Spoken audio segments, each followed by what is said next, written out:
अब ये बात पहुंच रही ठाकुर जी के पास। ठाकुर जी छोटे से नन्हे से प्यारे से ठाकुर जी। अब ठाकुर जी को जब मन में ये बात आई कि महादेव इंतजार कर रहे हैं, ठाकुर जी रोने लगे। ठाकुर जी जोर जोर से रोने लगे। यशोदा मैया चुप करवाने लगी और जोर से रोने लगे कि नीले रंग के ठाकुर जी लाल रंग के हो गए। इतना रोए, यशोदा मैया परेशान हो गई, पागल हो गई ठाकुर जी को रोता हुआ देखकर कि ये हो क्या रहा है, मेरा बच्चा चुप क्यों नहीं हो रहा। तो गोपियां कह रही कि मैया इसको नजर लग गई है लल्ला को। कान्हा जी फिर रोने लगे।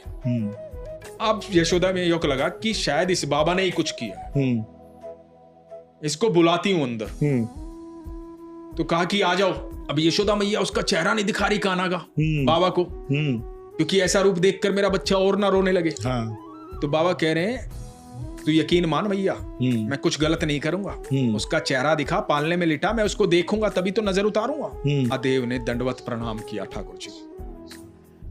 तो यशोदा मैया ने कहा कि बाबा आप तो ऐसे दंडवत प्रणाम कर रहे हो कि जैसे मेरा लल्ला कोई भगवान हो।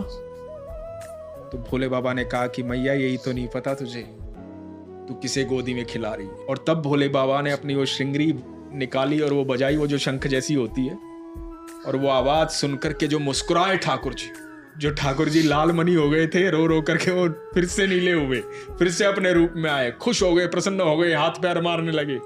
तब भोले बाबा ने गोदी में उठाया। ऐसी अद्भुत